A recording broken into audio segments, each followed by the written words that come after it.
The stagecoach rattled into Kearney, Nebraska on a blistering July afternoon in 1878, and Olivia Morrison stepped down onto the dusty street with nothing but a carpetbag, a wedding dress she would never wear, and enough uncertainty to fill the entire western frontier. She had left Chicago 3 weeks ago, abandoning her fiancé at the altar when she discovered he had been courting 2 other women simultaneously. And now she stood in the middle of a town she had never seen, wondering if running away had been the worst decision of her life. The problem was not simply that Theodore had betrayed her. The problem was deeper, more fundamental. She had doubted him from the beginning, doubted the match her parents had arranged, doubted her own feelings, doubted everything that was supposed to be certain in life.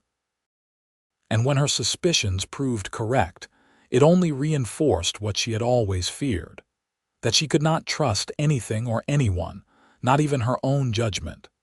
The heat pressed against her dark traveling dress like a physical weight. Sweat trickled down her spine as she surveyed the main street of Kearney, taking in the saloon, the general store, the blacksmith shop with its glowing forge visible through the open doors. This was supposed to be a fresh start, but standing here now, she doubted that too. What made her think she could build a new life in Nebraska? What made her think anywhere would be different? "You look lost, miss." The voice came from behind her, low and steady as bedrock. Olivia turned to find a man watching her from the shade of the general store's porch. He was tall and lean, with sun-weathered skin and eyes the color of storm clouds. He wore dusty work clothes and a wide-brimmed hat pushed back on his head, revealing dark hair that needed cutting. There was something solid about him, something that seemed rooted to the ground in a way that made her feel even more adrift. "I am not lost," she said, lifting her chin. "I know exactly where I am. Knowing where you are is not the same as knowing where you are going." He stepped down from the porch, moving with an easy grace that suggested he was comfortable in his own skin in a way she had never been. "Warren Irving. I work the ranch just outside town. Olivia Morrison." She hesitated, then added, "I am here to stay with my Aunt Martha. She runs the boarding house. Martha Cooper. Good woman. Her place is just down the street, the white building with the blue shutters." He pointed, then studied her face with an intensity that made her want to look away. "You planning on staying long?" "I have not decided yet." Something shifted in his expression, a flicker of curiosity or perhaps recognition. "You have not decided if you are staying with your aunt?" "I have not decided about anything." The words came out sharper than she intended, years of frustration compressed into a single sentence. "I find that the more I experience of life, the less certain I become about any of it." Most men would have made a joke or changed the subject or backed away from such a strange confession from a woman they had just met. Warren Irving did none of those things. Instead, he looked at her with those steady gray eyes and said, "That sounds lonely." The observation struck something deep inside her, a truth she had been avoiding. It was lonely, this constant state of doubt. It meant never fully committing to anything, never fully trusting anyone, always holding part of herself back in case everything fell apart. "I should find my aunt," she said, picking up her carpetbag. "I will walk with you. I was headed that way anyway." It was clearly not true, but she found herself grateful for the company despite herself. They walked in silence for a moment, their footsteps raising small clouds of dust. The town was smaller than she had expected, just one main street with a few side roads branching off. She could see the river glinting in the distance beyond the buildings, and further out, the endless sweep of prairie grass bending in the hot wind. "What brings you to Nebraska?" Warren asked. "If you do not mind my asking." "A broken engagement, a need for distance. Take your pick." "I am sorry." "Do not be. I am the one who ended it." She glanced at him. He was unfaithful, but I think I always knew he would be. I just did not trust my own instincts enough to act on them sooner. Sounds like your instincts were trying to tell you something important, or maybe I was just being paranoid. Maybe I sabotaged something that could have been good because I was too afraid to believe in it. She stopped walking and turned to face him. Do you see my problem? Every decision I make, every thought I have, I immediately question it. I doubt everything, Mr. Irving. Everything. Warren set down the bag he had taken from her somewhere along the walk. He studied her face for a long moment, and she had the unsettling feeling that he was seeing more than she intended to show. Then, let me be your one certainty, he said. The words hung in the air between them, absurd and presumptuous and somehow exactly what she needed to hear. She laughed, but it came out bitter. You do not even know me. I know enough. I know you are brave enough to run away from a bad situation instead of settling for it. I know you are honest enough to admit when you are struggling. I know you are standing here in the middle of Nebraska with nothing but a carpet bag, and you have not given up yet. He picked up her bag again. I am not asking you to marry me, Miss Morrison. I am just saying that if you need one thing to be sure about, you can be sure that I mean what I say. Always. No tricks, no lies, no hidden motives. How can I believe that? You cannot. Not yet. But maybe you can give me a chance to prove it. Before she could respond, a woman's voice called out from the boarding house porch. Olivia, is that you? Her Aunt Martha came hurrying down the steps, a plump woman with gray streaked brown hair and a warm smile. She enveloped Olivia in a hug that smelled like cinnamon and soap. I was starting to worry. The stage was supposed to arrive 2 hours ago. We had to stop to fix a wheel, Olivia explained, returning the embrace. Her aunt felt solid and real in a way that made her throat tighten with unexpected emotion. Martha pulled back and looked at Warren. I see you have met Warren. Are you bothering my niece, young man? Just helping her find her way, madam. He was very kind, Olivia said, surprised to find she meant it. Martha looked between them with shrewd eyes that suggested she saw more than either of them wanted to reveal. Well, come inside, dear. I have a room all ready for you. Warren, will you be at the dance on Saturday? I had not planned on it. You should come. Olivia will be there. It was not a suggestion, but a command delivered with the authority of a woman who had been running a boarding house for 20 years and knew how to manage people. Warren tipped his hat to them both. Then I suppose I will see you Saturday, Miss Morrison. Olivia watched him walk away, his long strides eating up the dusty street. She felt off balance, as if the ground had shifted beneath her feet during that brief conversation. He is a good man, Martha said, guiding her toward the house. Lost his parents 5 years ago to cholera, runs their ranch by himself now. Works harder than any 3 men combined, never makes promises he cannot keep. You sound like you are trying to sell him to me. Maybe I am. You could do worse. Martha led her inside, where the boarding house was blessedly cool and dim after the bright heat of the street. I was sorry to hear about Theodore. Your mother's letter said you called off the wedding the morning of. I found out he had been courting 2 other women. One of them showed up at the church to confront him. Olivia sank into a chair in the parlor, suddenly exhausted.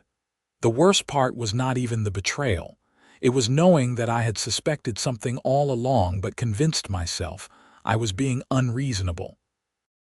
Martha poured her a glass of water from a pitcher. Your mother always did encourage you to ignore your own feelings. She thought you were too skeptical, too questioning. Maybe she was right. Maybe I am impossible to please. Or maybe you simply refuse to settle for less than you deserve. Her aunt sat down across from her. I am glad you came here, Olivia. You need time to figure out what you want, away from your parents' expectations. What if I never figure it out? What if I spend my whole life doubting everything and end up alone? Then you will have a room here for as long as you need it, Martha smiled. But I do not think that is going to happen. You are only 22 years old. You have plenty of time.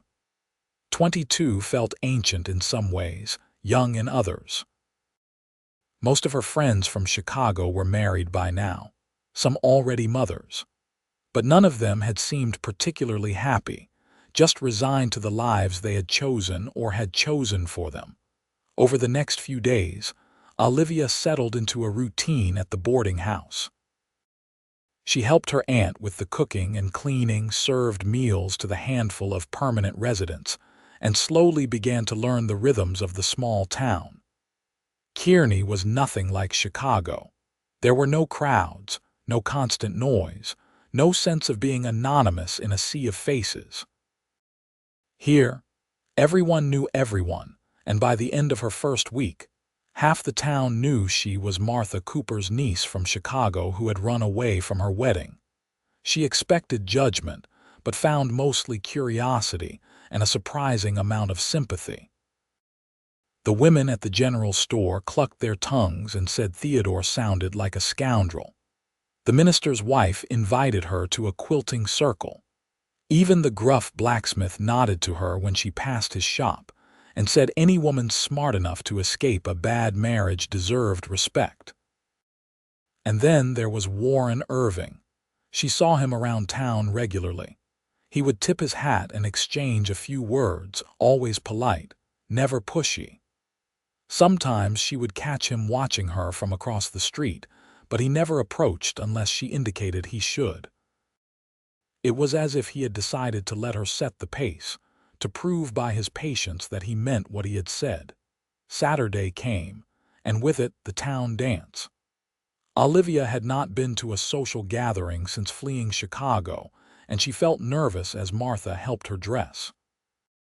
She had only brought a few dresses with her, none of them particularly suitable for a frontier dance, but Martha had altered one of her own old dresses to fit. It was a soft blue cotton with white trim, simple but pretty. "You look lovely," Martha said, pinning up Olivia's dark hair. "Half the young men in town will be lining up to dance with you." "That is exactly what I am afraid of. Warren will be there. You can always dance with him if the others become too much." Olivia met her aunt's eyes in the mirror. "Why are you so determined to push us together?" "Because I see the way you look at him when you think no one is watching, and I see the way he looks at you all the time, even when he knows everyone is watching." Martha secured the last pin. "You doubt everything, dear. But sometimes the things that come easiest are the ones we should trust the most." The dance was held in the church hall, a simple wooden building that had been decorated with wildflowers and lanterns. A fiddle player and a man with a guitar provided the music, lively and energetic. The room was already crowded when they arrived, filled with families and young couples and children running between the adults. Olivia felt immediately overwhelmed. Too many people, too much noise, too many eyes on her as the new arrival in town. She retreated to the side of the room, trying to make herself invisible. "You look like you are planning an escape route." Warren's voice came from beside her, and she turned to find him freshly shaved and wearing clean clothes, his hair still damp from washing. "I am considering it. Would you like to dance first, or should we just leave together and confirm all the gossip?" Despite herself, she laughed. "I suppose one dance would not kill me." He offered his hand, and after a moment's hesitation, she took it. His palm was calloused from years of ranch work, warm and solid against hers. He led her onto the floor as the fiddle struck up a waltz, and then his arm was around her waist, and they were moving together. Olivia had learned to dance in Chicago's finest ballrooms, but those formal lessons had never prepared her for this. Warren danced the way he did everything else, with a quiet confidence that made it easy to follow his lead. He did not try to show off or spin her dramatically. He simply held her and moved with the music, and for the first time in months, she felt something inside her relax. "You are good at this," she said. "My mother insisted on teaching me. She said a man who could not dance was only half civilized." His gray eyes held a hint of amusement. "She would have liked you." "How do you know?" "She always said the most interesting people were the ones who asked the most questions. They danced through one song and into another." Other couples swirled around them, but Olivia found herself only aware of Warren, of the steady beat of his heart under her hand on his shoulder, of the way he looked at her as if she were the only person in the room. "I have been thinking about what you said," she told him. "About being my one certainty. And I think it is impossible. You cannot promise that. No one can." "You are right," he said, surprising her. "I cannot promise I will never make a mistake or never disappoint you. I cannot promise I will always have the right words or the right answers. But I can promise that I will always tell you the truth, even when it is hard.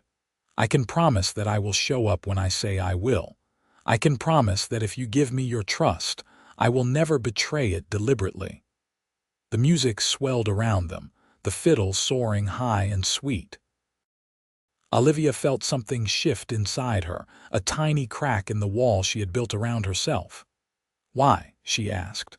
"Why would you make those promises to someone you barely know?" Warren was quiet for a moment, guiding her through a turn. When he spoke, his voice was low and serious.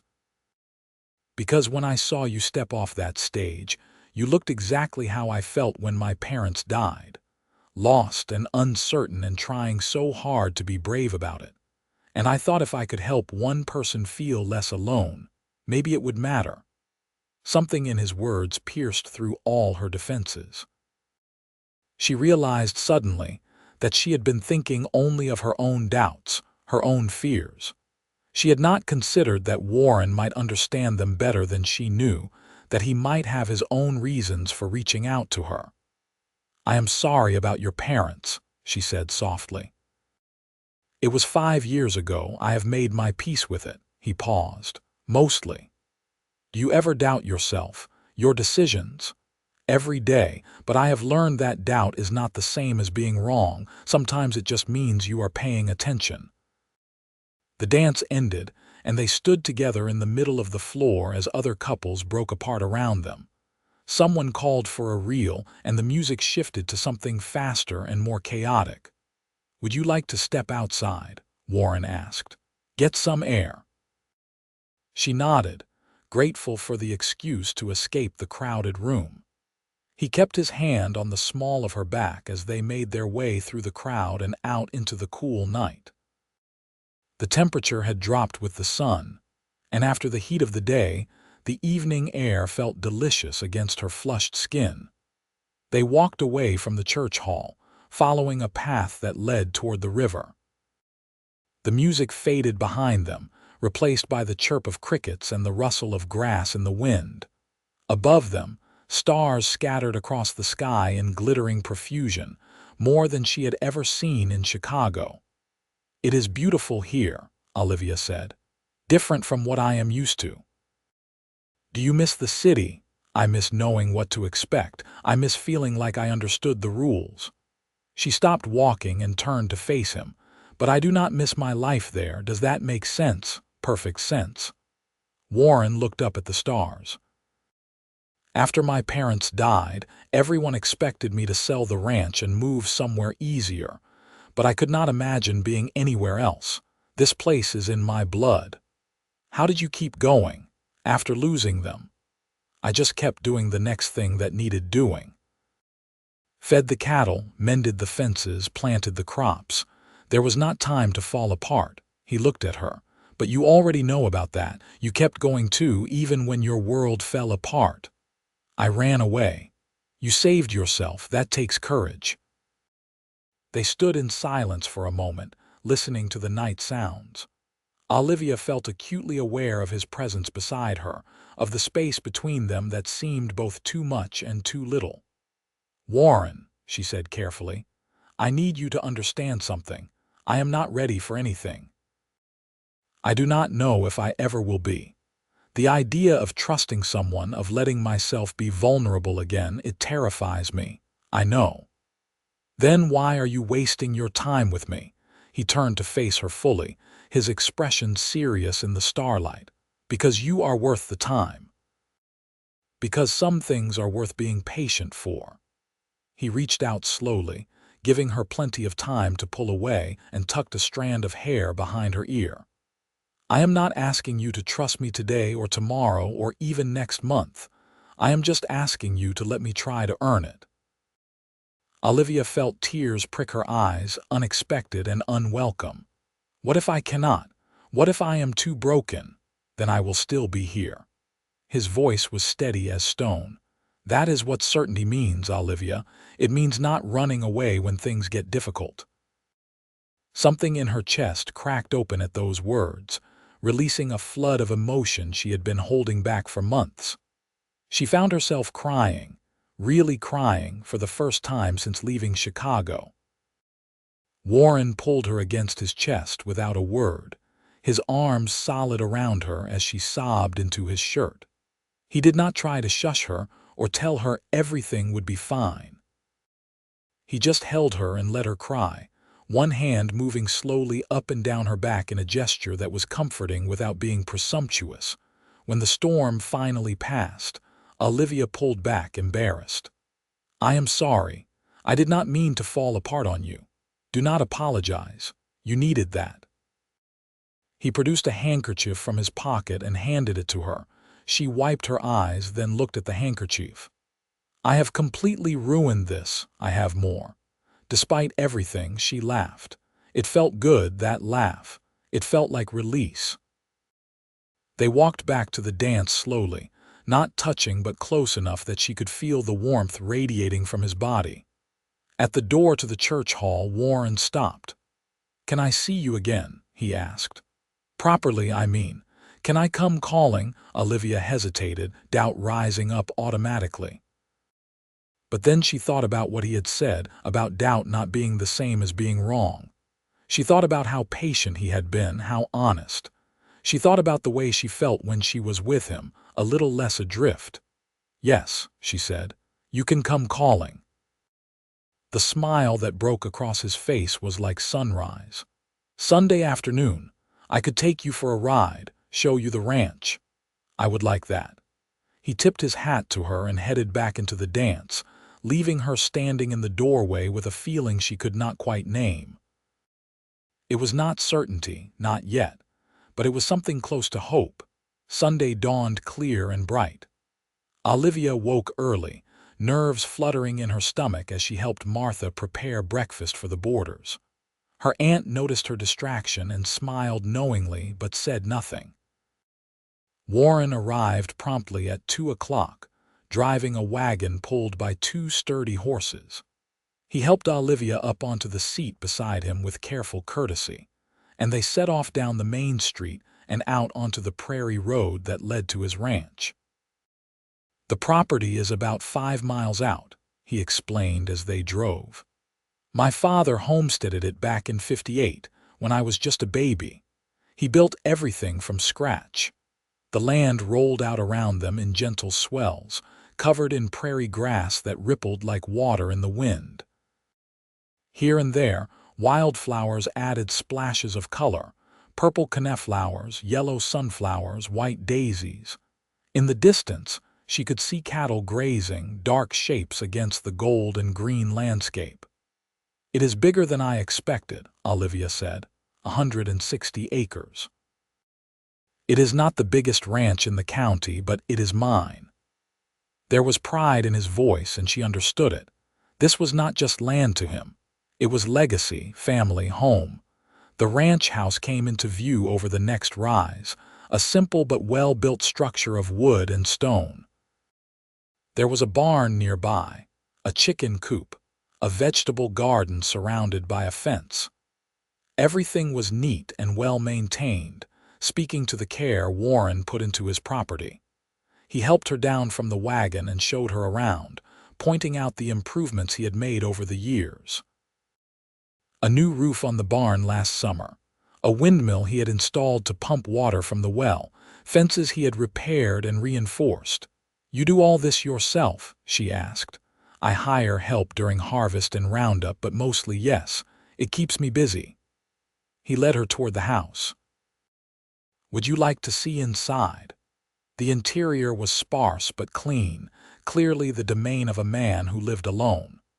There was a main room with a fireplace, a kitchen area, and 2 doors that presumably led to bedrooms.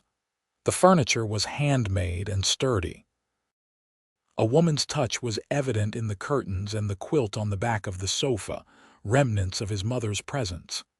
"It is not fancy," Warren said, sounding almost apologetic. "It is honest," Olivia replied. "Everything here serves a purpose. There is nothing false about it." He looked at her with surprise, as if she had said something profound. "That is exactly how I feel about it."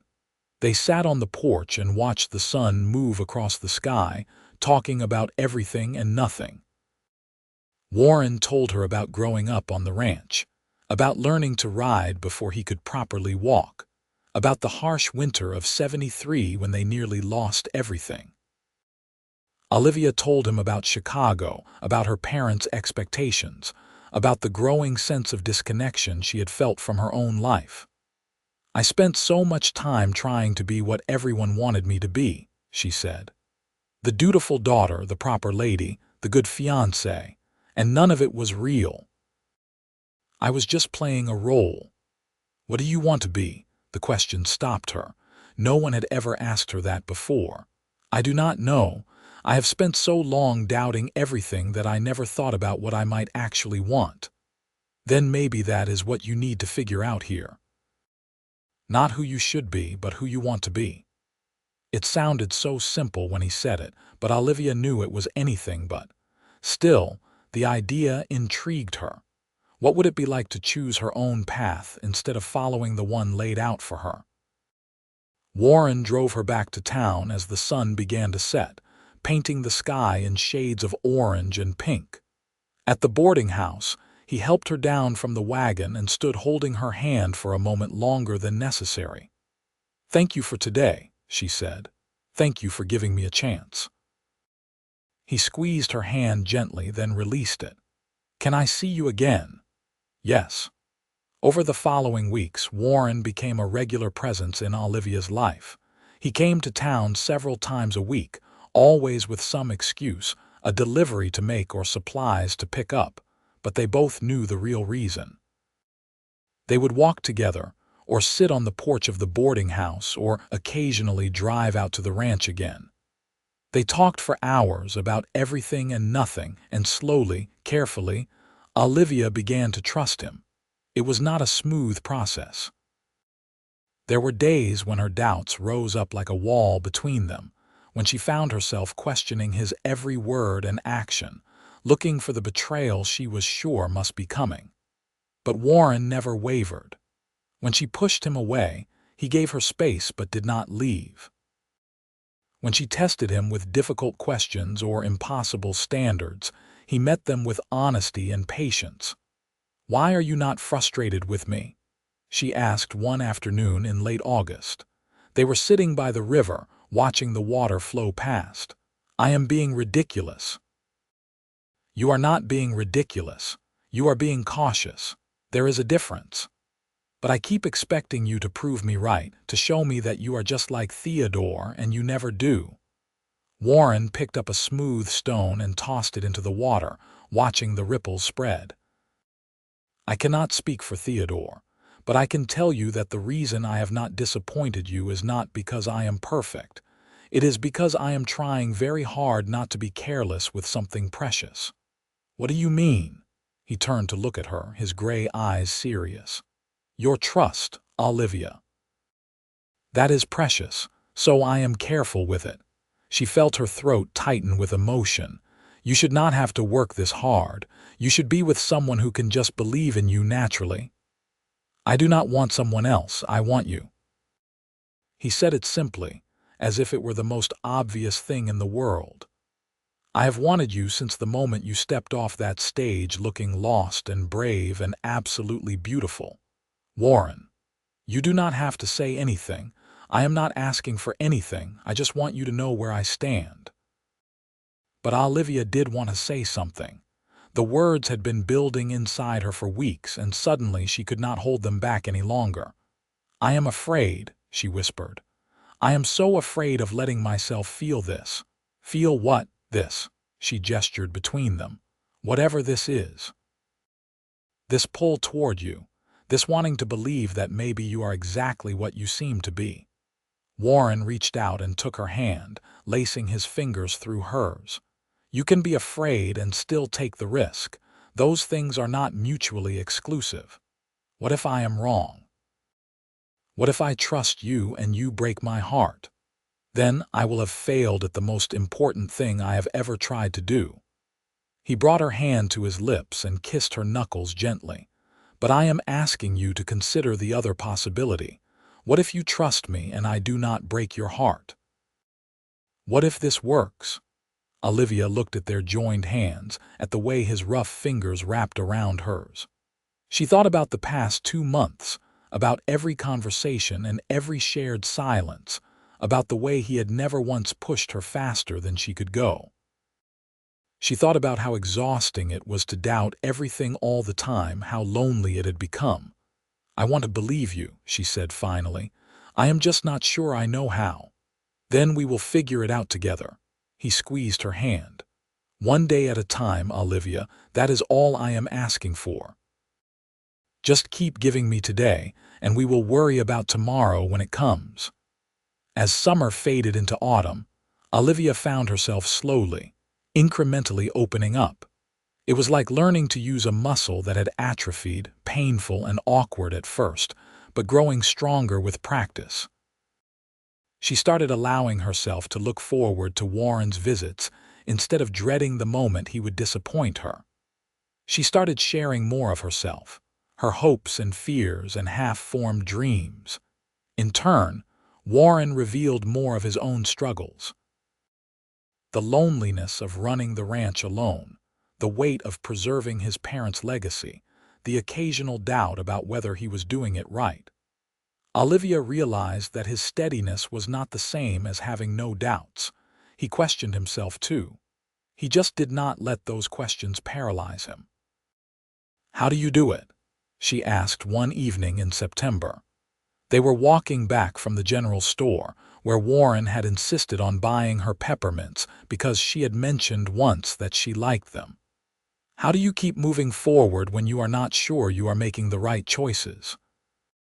"I accept that I might be wrong and I do it anyway, because doing nothing is also a choice and usually the worst one. But what if you make a mistake? Then I make a mistake. I learn from it and try to do better next time." He offered her one of the peppermints. "You are looking for a guarantee that does not exist, Olivia. Life does not come with certainty. The best we can do is make the best choices we can with the information we have." It was such a simple philosophy, but it struck her as almost revolutionary. She had been waiting for absolute certainty before committing to anything, but what if that was impossible? What if the point was not to be certain, but to choose anyway? One crisp October afternoon, Warren invited her to help with the harvest. It was time to bring in the last of the corn, and he had hired several men from town to help, but he wanted her there too. "I want you to see what my life actually looks like," he said. "The work, the dirt, all of it. Before you decide anything, you should know what you would be getting into." Olivia borrowed a simpler dress from her aunt and drove out to the ranch with Warren before dawn. The work was hard, harder than anything she had done in her life. They spent the entire day in the fields, cutting corn and loading it into wagons, and by the time the sun set, she was exhausted and filthy and her hands were blistered. But she was also exhilarated. There was something deeply satisfying about the physical labor, about seeing the tangible results of her efforts. And there was something moving about working alongside Warren, seeing him in his element, watching the easy way he directed the other men and the respect they showed him. When the day finally ended and the hired hands had gone home, Warren drew water from the well so she could wash her hands and face. He looked at her blisters with concern. "I should not have asked you to do this," he said. "You are not used to this kind of work. I am glad you did." "I needed to see it." She flexed her sore fingers. "This is real, Warren. This is honest work that matters. I have never done anything in my life that mattered this way." "You matter," he said quietly.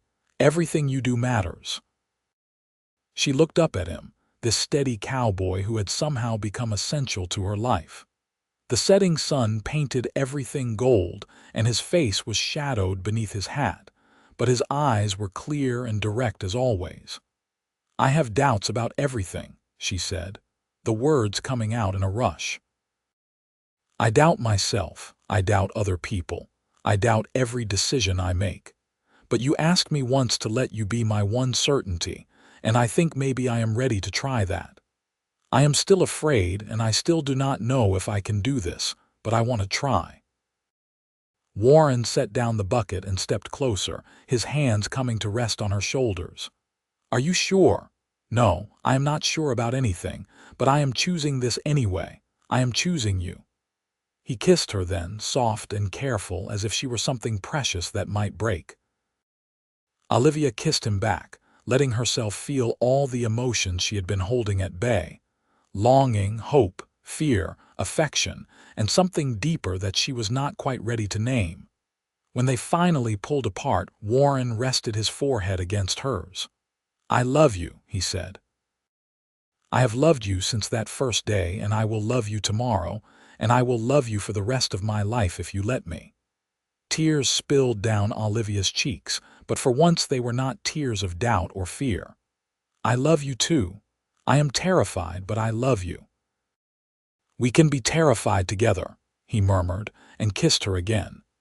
They were married in November, a simple ceremony at the church with Martha and a handful of friends as witnesses. Olivia wore a dress her aunt had made, cream-colored wool with lace at the collar, nothing like the elaborate gown she had almost worn in Chicago. This dress was simpler, more honest, more her. As she stood at the altar with Warren, speaking vows that promised forever, doubt whispered in the back of her mind. But this time, she did not let it control her. She acknowledged it, accepted that it was part of her, and chose to act anyway. Warren's hands were steady as he slipped the simple gold band onto her finger. His voice was steady as he promised to love and cherish her.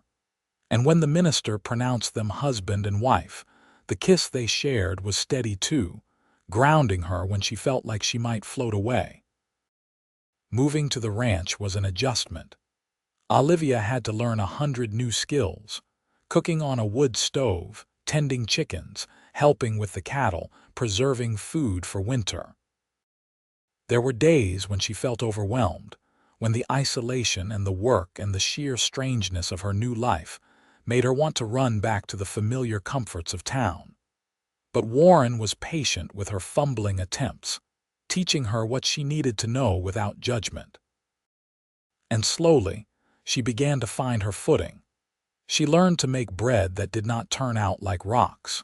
She learned which chickens were the best layers and which ones needed to be watched because they were broody. She learned to read the sky for weather and the behavior of the cattle for signs of sickness. The first winter was hard. Snow came early and stayed late, and there were days when they could not leave the house. Olivia struggled with the close quarters and the monotony, with seeing the same walls and the same person day after day after day. One particularly bad evening in January 1879, when the wind howled outside and the fire did little to warm the drafty house, she snapped at Warren over something trivial. He had left his boots in the middle of the floor and she had tripped over them, and suddenly all her frustration came pouring out. "I cannot do this," she said, tears streaming down her face. "I cannot live like this. I am not cut out for this life." Warren set down the harness he had been mending and came to sit beside her. "Are you having doubts?" "About everything. About this place, about this life, about whether I made a terrible mistake. Do you doubt me? The question made her pause. She thought about the past months, about Warren's unwavering steadiness. He had been exactly who he promised to be: honest, patient, hardworking, kind. He had never lied to her or hidden anything from her. He had loved her through her worst moments of doubt and fear. "No," she said slowly. "I do not doubt you." "Then that is your certainty. Start from there." He took her hand. "You are allowed to hate the boots in the middle of the floor. You are allowed to be frustrated with the winter and the isolation and the hard work. Those are reasonable things to feel. But do not confuse being tired and overwhelmed with having made the wrong choice." She leaned against him, drawing comfort from his solid presence. "I am sorry I snapped at you. You are allowed to snap at me sometimes. We are married. It is practically required." Despite everything, she laughed. "Is that in the vows?" "It is in the fine print." He kissed the top of her head. "Olivia, marriage is not about never having doubts or never getting frustrated. It is about choosing each other even when things are hard, especially when things are hard." She tilted her head back to look at him. "How did you get so wise?" "I am not wise. I just know what matters to me, and you matter more than anything." As winter finally gave way to spring, Olivia found herself settling into ranch life more comfortably.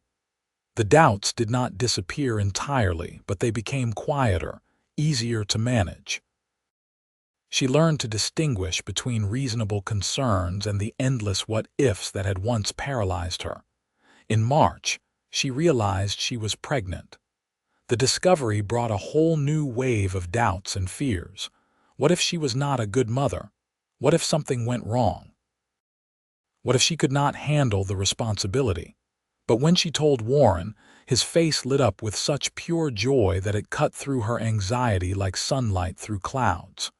"We are going to have a baby," he said, wonder in his voice. He placed his hand gently on her still flat stomach. "Our baby." "Are you not worried?" she asked. "About all the things that could go wrong." "Of course I am worried, but I am also excited and happy and amazed." He looked at her. "You can feel more than one thing at once, Olivia. The worry does not cancel out the joy."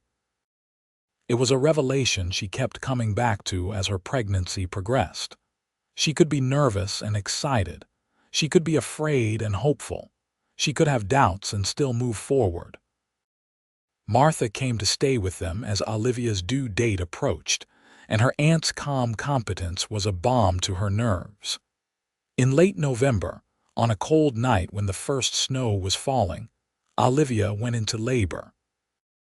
The pain was worse than anything she had imagined, and there were moments when she was convinced she could not do it, that she would die or the baby would die or both.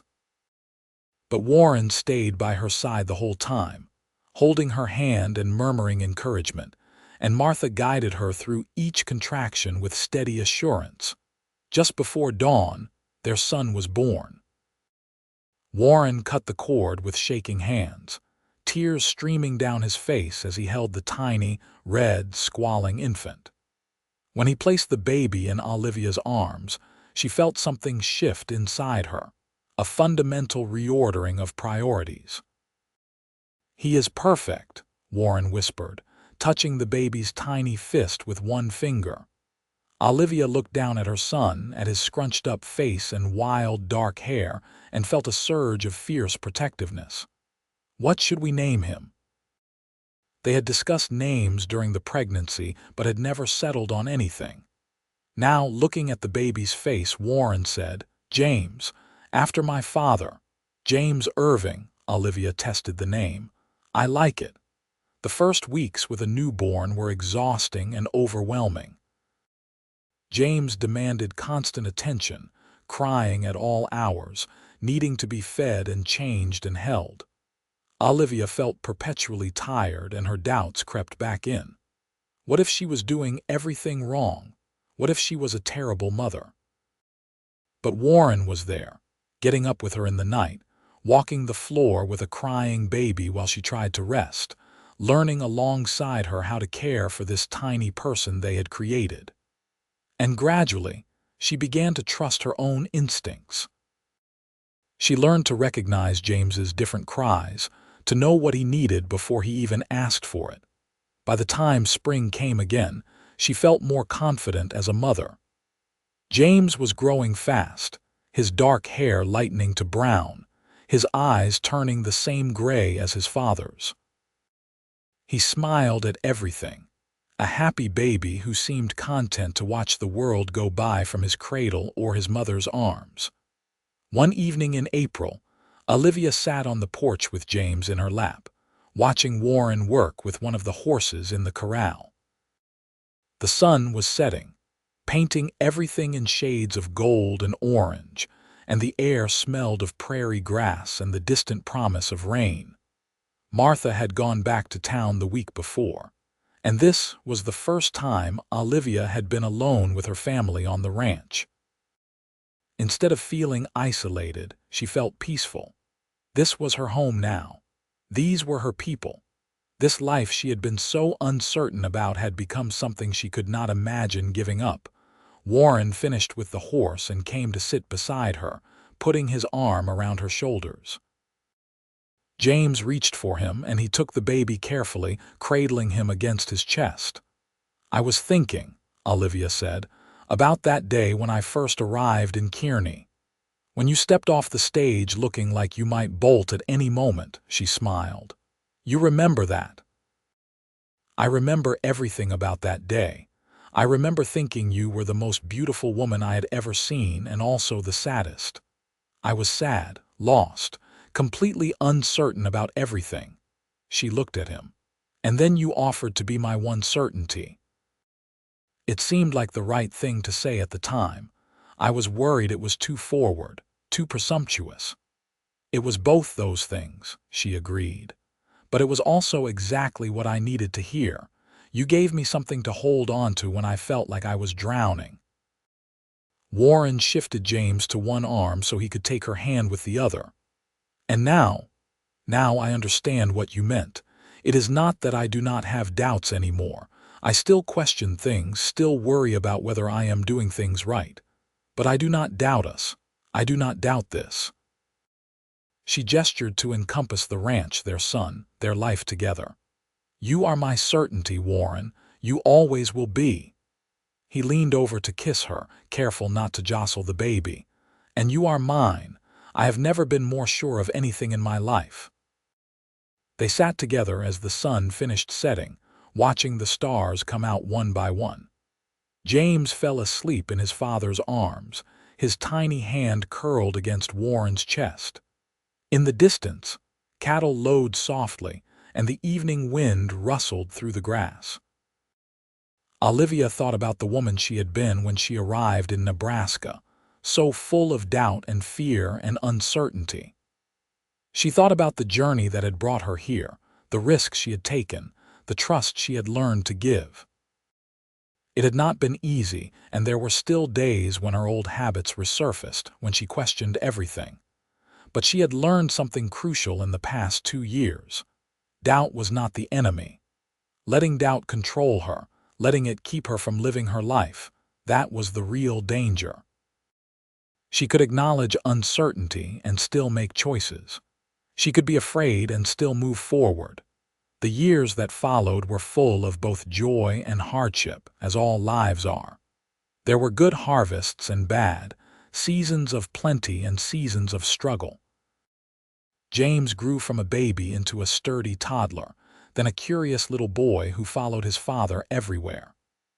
When he was 3, Olivia gave birth to a daughter they named Sarah, a fierce little thing with her mother's dark hair and her father's steady gray eyes.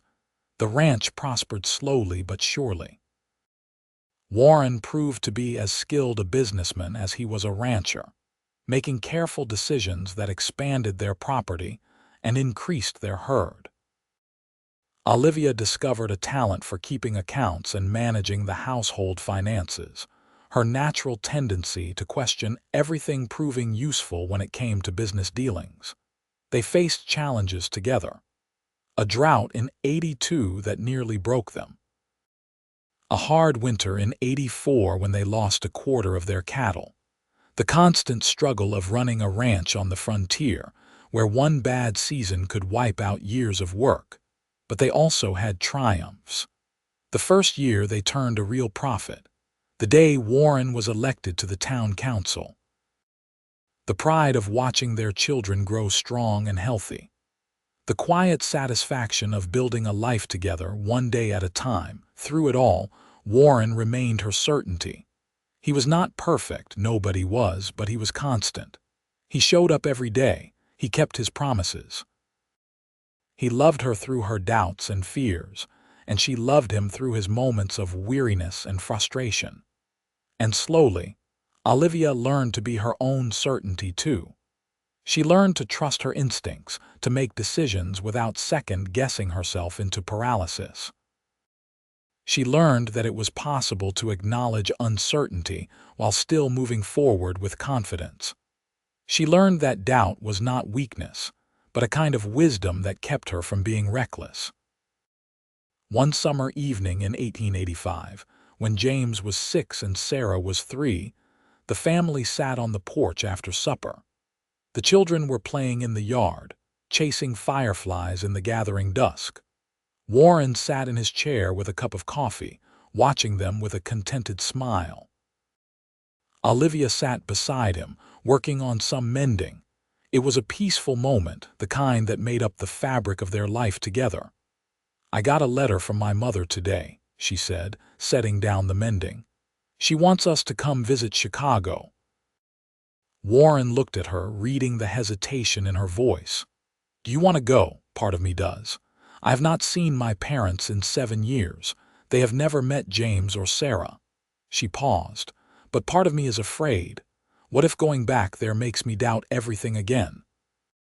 What if I see my old life and start wondering if I made a mistake? And what do you think?" She considered the question seriously, as she always did. "I think I am not the same person who left Chicago.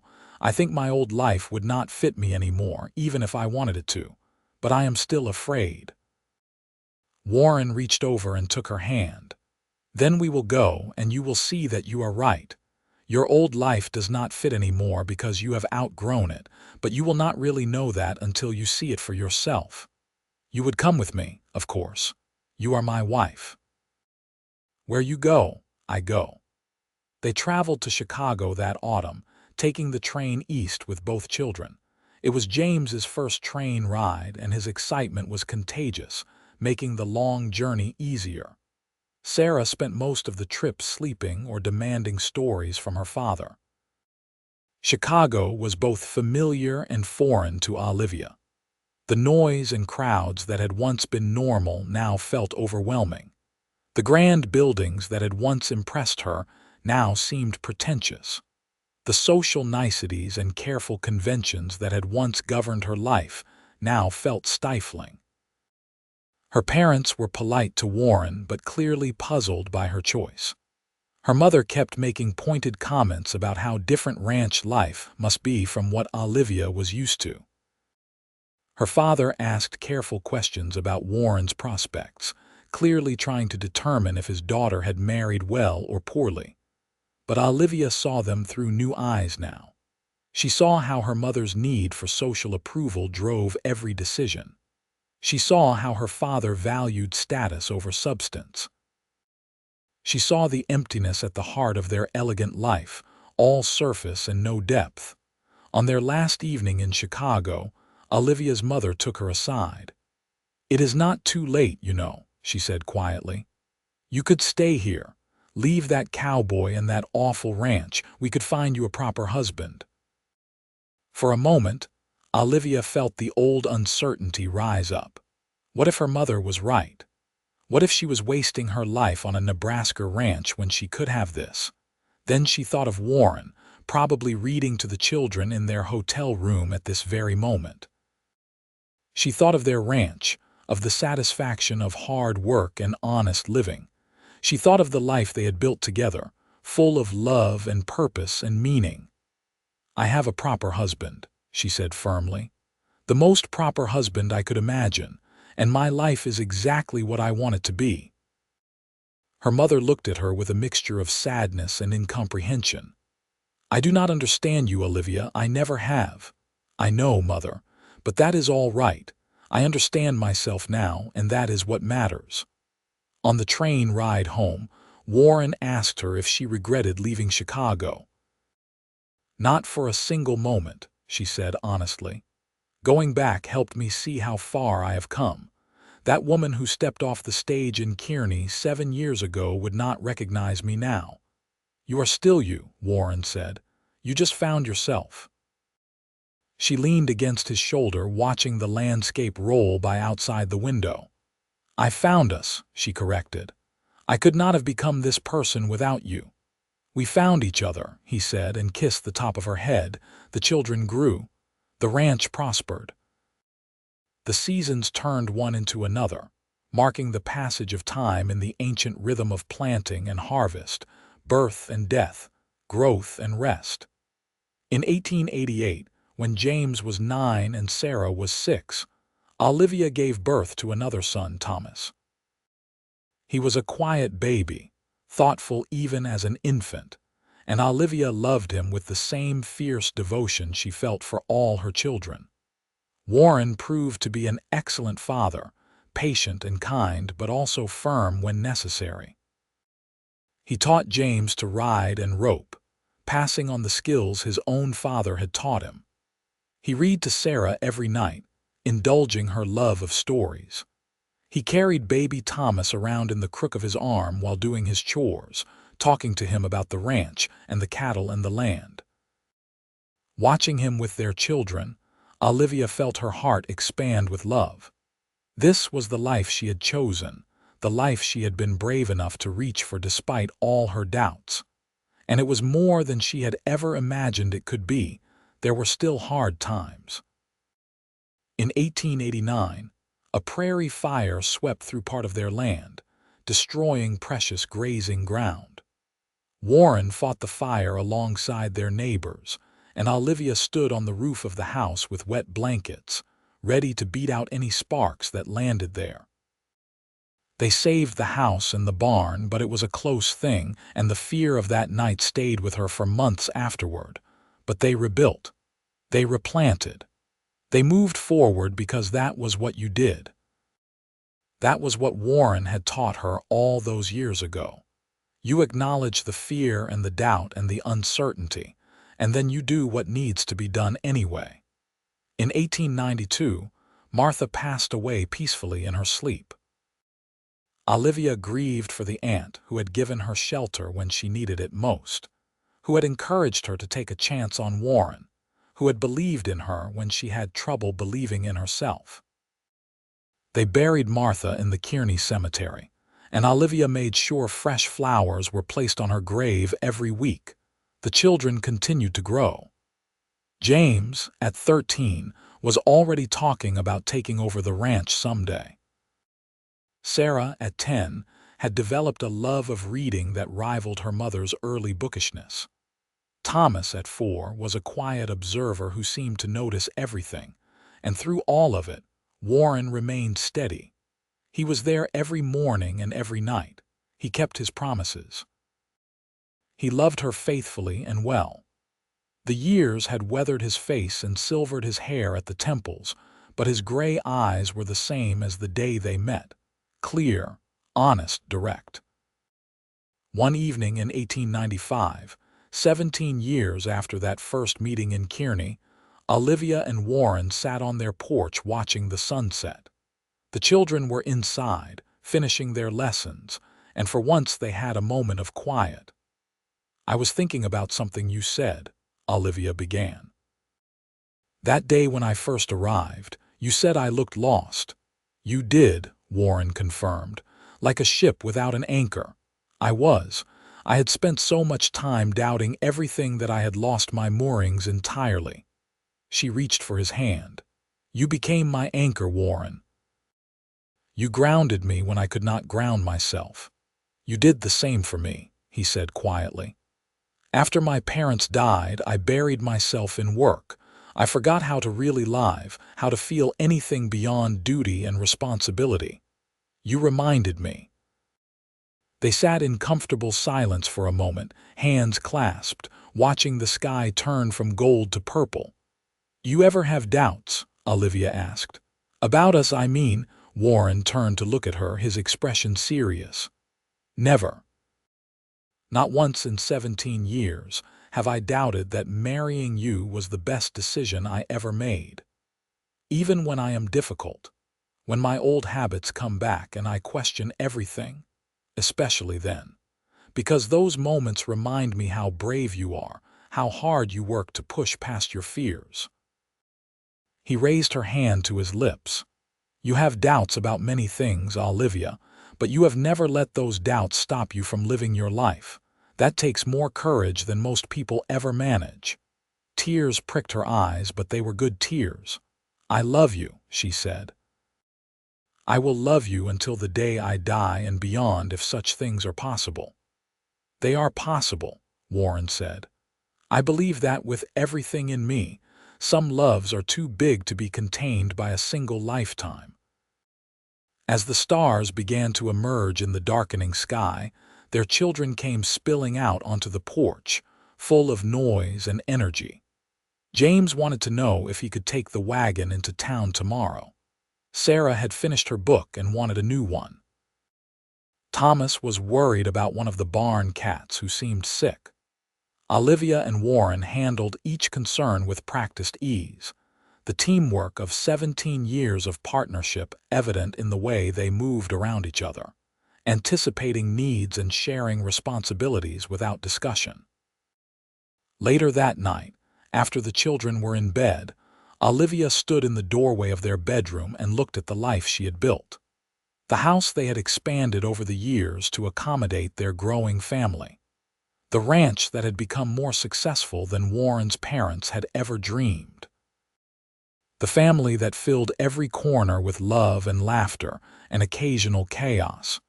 She thought about the woman she had been, so full of doubt and uncertainty that she could barely function. She thought about the journey that had brought her here, the risk she had taken, the faith she had learned to have in herself and others. And she realized that while she still had doubts about many things, while she still questioned and wondered and sometimes worried, those doubts no longer controlled her. They were simply part of who she was, a natural caution that kept her mindful and alert, but they no longer paralyzed her. Warren came up behind her and wrapped his arms around her waist, resting his chin on her shoulder. "What are you thinking about?" "About how far I have come. About how different my life is from what I thought it would be." She turned in his arms to face him. "About how grateful I am that I was brave enough to step off that stage and let you into my life." "I am the grateful one," Warren said. "You could have chosen anyone. You could have gone back to Chicago, found some wealthy man to take care of you. Instead, you chose a struggling rancher with more hope than prospects. I chose the man who offered to be my certainty when I had none of my own. I chose the man who saw past my doubts to who I could become. I chose love, Warren. Real, honest, enduring love." He kissed her then, deep and sweet, and she kissed him back with 17 years of love and partnership and shared history. When they finally pulled apart, he rested his forehead against hers. "Every day," he murmured.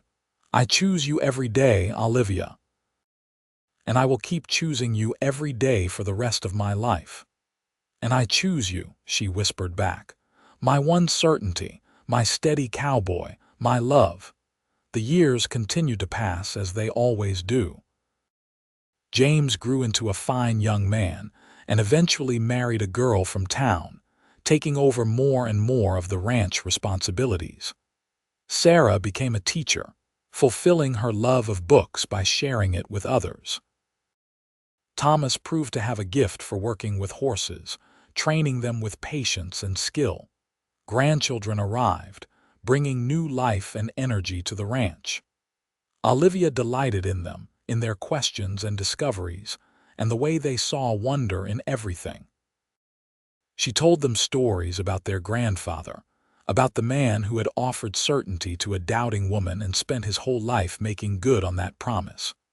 Warren's hair went fully silver, and his hands grew more gnarled from decades of hard work, but he remained strong and steady. He walked slower than he once did, but he walked with purpose, and his gray eyes were as clear and direct as ever. On their 30th anniversary, their children and grandchildren threw them a celebration. The ranch house was full of people and noise and love, and Olivia stood in the middle of it all feeling overwhelmed with gratitude. Warren found her in a quiet corner, escaping the chaos for a moment. "Too much?" he asked with a knowing smile. "Never too much, just right." She took his hand. "Did you ever imagine this? When you saw me step off that stage 30 years ago, I imagined loving you," he said. "I did not imagine how much it would grow, how much richer it would become with time. I did not imagine that it was possible to love someone more every year. But you do. I do. Every year, every day, I find new reasons to love you, new depths to explore, new ways to appreciate who you are." She stood on her toes to kiss him, not caring that their grandchildren were probably watching and giggling. "You are still my certainty, Warren Irving. After 30 years, you are still the one thing I never doubt. And you are still the bravest woman I know. You face your doubts every day and choose to live anyway. That is real courage." As the sun set on their anniversary celebration, painting the Nebraska sky in familiar shades of gold and orange and purple, Olivia stood with Warren on the porch they had sat on countless times before. Their family filled the house behind them, their land stretched out before them, and their love surrounded them like a warm blanket. She thought about the question Warren had asked her all those years ago. What did she want to be? She had not known the answer then, but she knew it now. She wanted to be exactly what she was, a woman who had learned to live with uncertainty, who had found love despite her doubts, who had built a life of meaning and purpose and deep connection.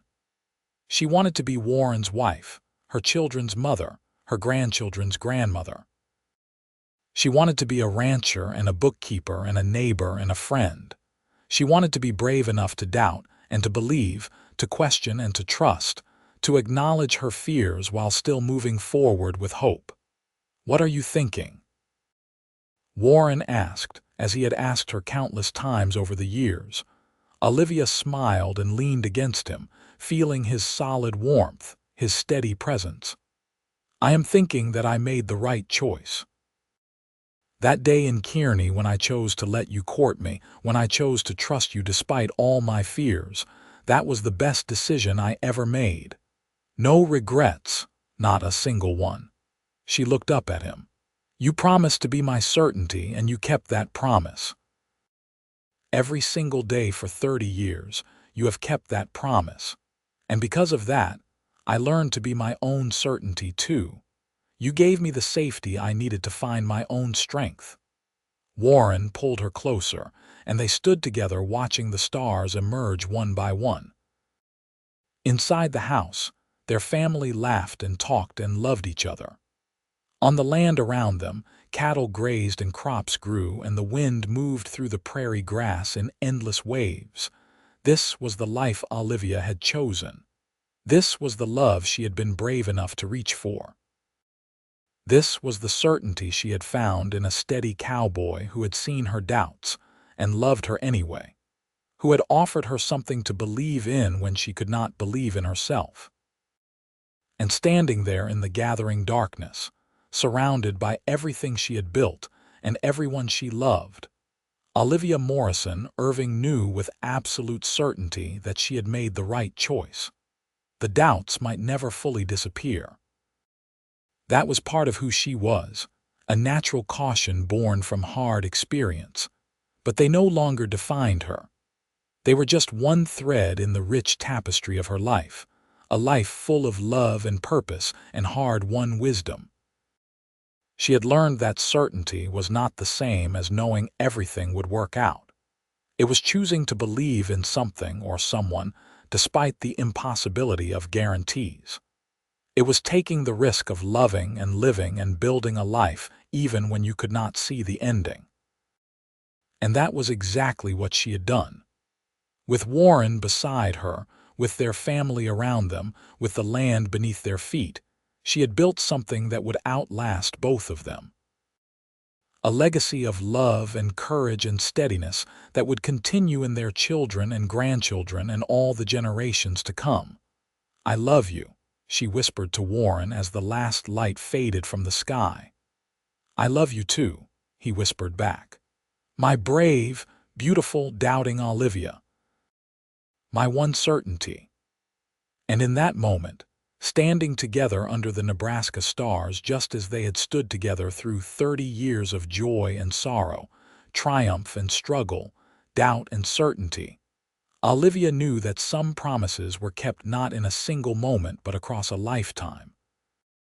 Warren had offered to be her certainty, and he had been. Every single day, in 1,000 small ways and a few large ones, he had proven himself worthy of her trust. And that was the greatest gift anyone had ever given her. Not the elimination of doubt, but the safety to doubt and to believe at the same time. The freedom to be uncertain while still moving forward. The knowledge that she was loved not in spite of her fears, but including them, wholly and completely. As they walked back into the house together, hand in hand the way they had walked through life together, Olivia felt a peace she had never imagined possible in those early days of doubt and uncertainty. She had found her certainty not in the absence of questions but in the presence of unwavering love. And that, she knew, was the truest certainty of all. The rest of their years unfolded with the gentle rhythm of a life well lived. They grew old together on the ranch they had built, watching their family expand and flourish. Warren remained steady until the very end, his love as constant as the turning of the seasons. When he finally passed away at the age of 78, peacefully in his sleep with Olivia beside him, she grieved deeply. But even in her grief, she felt a certainty that sustained her. They had loved each other well. They had built something that mattered. And that love would continue in the lives they had touched and the family they had raised. Olivia lived for another 7 years, surrounded by children and grandchildren and great-grandchildren. She told them stories about their grandfather, about the steady cowboy who had offered certainty to a doubting woman and spent his whole life making good on that promise. And when her own time came, she went peacefully, her last thoughts of Warren and the day they met. She died knowing she had lived fully and loved deeply, that she had been brave enough to take the risk despite all her doubts. They were buried side by side on a hill overlooking the ranch, their graves marked with simple stones. But their real memorial was in the land they had tended, the family they had raised, and the love story they had written together across more than 50 years. It was a story about doubt and certainty, fear and courage, uncertainty and unwavering love. It was the story of a woman who had been brave enough to be uncertain, and a man who had been steady enough to give her something to believe in. It was their story, unique and universal, particular and timeless. And it was a story with a happy ending, the kind that comes not from everything being perfect but from choosing love even when the outcome is uncertain. From finding certainty not in guarantees, but in the steady, unwavering presence of someone who means what they say. From learning that doubt and belief can coexist, that you can be afraid and brave at the same time. In the end, Olivia Morrison Irving had learned the most important lesson of all. That real certainty comes not from eliminating doubt but from loving someone steadily enough, and being loved steadily enough in return that the doubts become manageable, that the fears become smaller, that the uncertainty becomes just another part of the rich tapestry of a life fully lived. And that was the legacy she left behind. Not a life without doubt, but a life lived beautifully despite it. Not certainty about everything, but certainty about the one thing that mattered most. Not the elimination of fear, but the courage to love anyway. That was her story. That was their story. And it was a story worth telling, worth remembering, worth celebrating for all the generations that would follow in their footsteps on that Nebraska ranch. A story of doubt and certainty, of fear and courage, of a steady cowboy and the woman who learned to trust him, of love that lasted a lifetime and beyond. A story with a happy ending, the best kind of all.